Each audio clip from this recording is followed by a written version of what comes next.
Hey there, my name's Georgia. Welcome back to the Lazzy Student. Today we're going to be talking about how to organise yourself at university. If this is something you're interested in and want to know a little bit more about, please just keep on watching.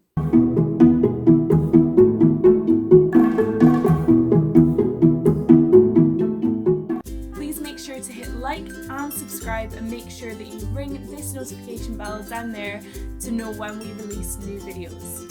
Now, organisation is a super important part of your university career. Without being organised, you're going to find yourself not only stressed, but your work is not going to be as good as it could be. So, this video is all about some really quick fire tips on how to make sure that you are nailing this organisation thing and therefore making university happier and easier for yourself. Tip number 1, use a diary. Now, these are super important to keep track of everything that's going on, not only in university, but in your life in general. Some diaries come with one of these, which is just a little timetable already built in, where you kind of have your Monday through Sunday, and you can put everything that happens on a weekly basis into your timetable. For instance, your lectures, your seminars, that sort of thing.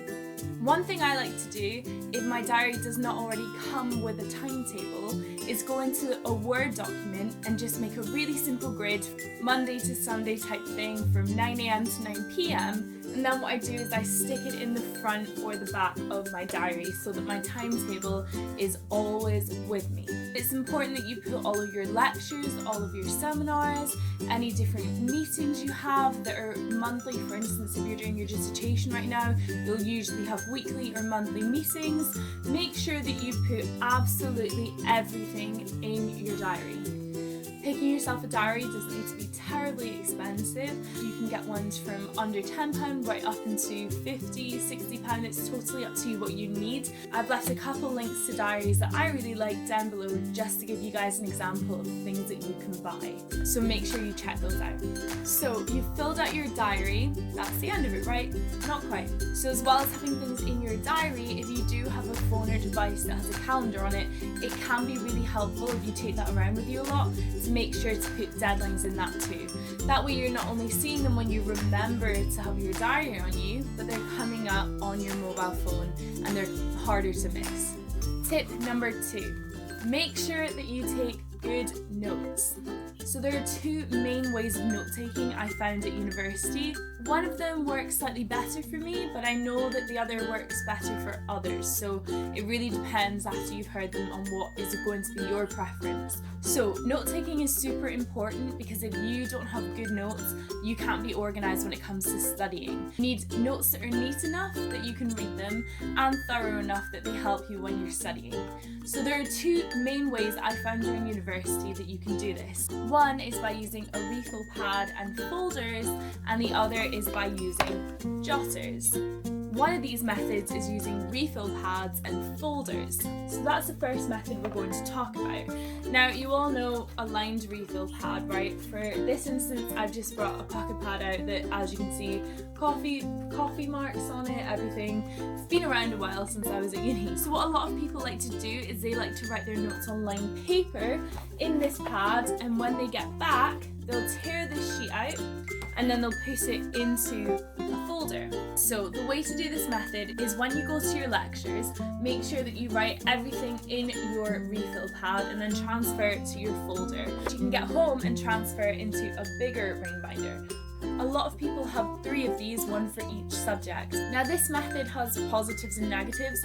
In all honesty, it's not my favourite method because sometimes I find when I'm writing with these, they'll just rip out of this pocket pad or they'll accidentally snag and kind of move around a lot on the ring binder and rip out.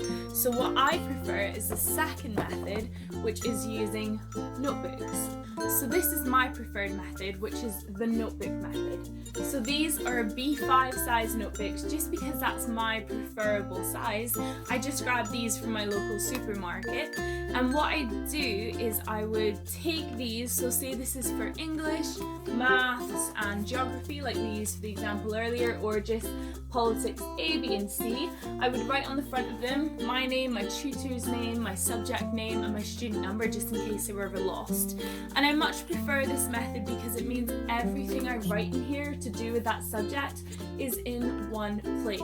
Now I much preferred that because if I was writing notes and I'd gotten to here and we kind of looked back at a topic and the teacher was asking questions, or I was trying to link some points, what I could do is I could just flick back through and make sure to find what I'd written about in a previous lecture. I much prefer having all of my subjects in just 3 books than having to carry around different folders, different bits of paper flying all over my bag. But again, that is just a personal preference.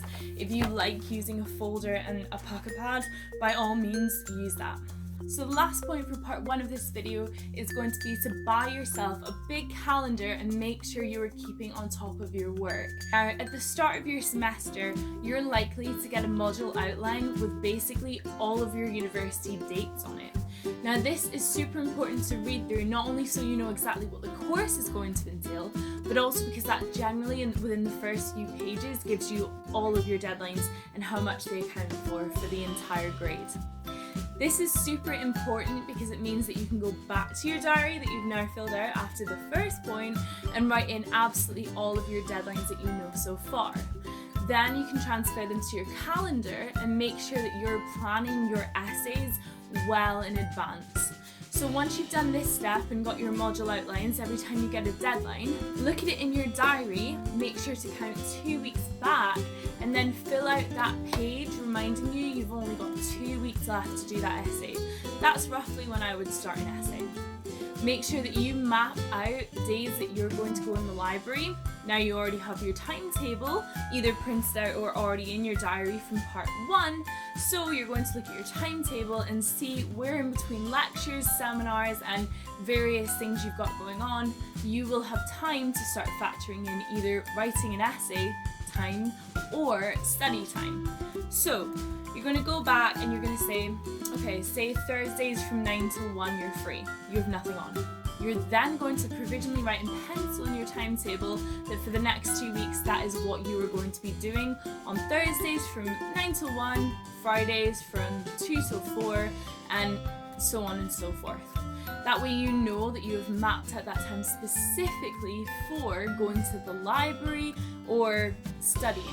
Now, you can even niche down further than this, so instead of just putting, roughly Friday's sort of study time, sit and break down your essay. Okay, so you've not written it yet, but you know that it's going to be 2,500 words. A reasonable task might be to plan for a few days and then spend a couple of days writing 500 words. As well as that, you're going to need some time afterwards to proofread and check your essay and then make any amendments before you're not going to submit it just on the cusp of the deadline 1 minute before it expires. You're going to have it done at least a day or so in advance, and that's after proofreading. You do not need the stress of submitting it 2 minutes before. We've all done it, but it doesn't count as being organised at university, and rushing is never the answer, especially when you're trying to do your very best and get the best grade possible. So this is all to do with planning and organisation, which is what we've obviously been talking about during this video, but it's so important that we map and carve out that time to do our very best. So instead of just primitively saying, I'll do it on Friday, kind of around 12 o'clock, going to the library, having a drink, having a snack, writing the title for 2 hours and then leaving. We're going to make sure that we plan everything thoroughly. So when you get an essay, make sure you pick the question within the first day and then write a few bullet points on what you think this essay will entail. If it needs more reading, make sure you go to the library at least 1 or 2 sessions, which you put in your diary and timetable for those few weeks, and then decide from there what your bullet points are going to be. Make sure that you add subsequent time in your diary to prepare for that. So if it's going to be 2,500 words, make sure that if you're only writing 250 or 500 words that you put time aside each day. As well as putting the time aside each day, you want to say, okay, so day 1 is for specifically planning, day 2 is a library session, day 3 I'm going to have paragraph 1 done, day 2, etc. so that you know exactly how you're organising and planning this essay to be done. The same can be said for a presentation, a seminar, any seminar work, anything like that. This same thing applies. This means that you are keeping not only organised, but you're not feeling overwhelmed and that you're just trying to cram this essay in any single chance you get. There will always be some sort of schedule to your week. I know things can go up and down, especially if you work, but just make sure that on a Monday or a Sunday or whenever you get your work rota, that you are mapping out time in your week. Not only spend time for you, self-care, friends, everything like that, but also for your studies. This means that there is so much less stress in the end. Thank you so much for watching this video. If you enjoyed it, please give a thumbs up and subscribe, and make sure you leave a comment telling me your #1 tip for organisation at university. Until next time guys, thank you so much for watching. Bye!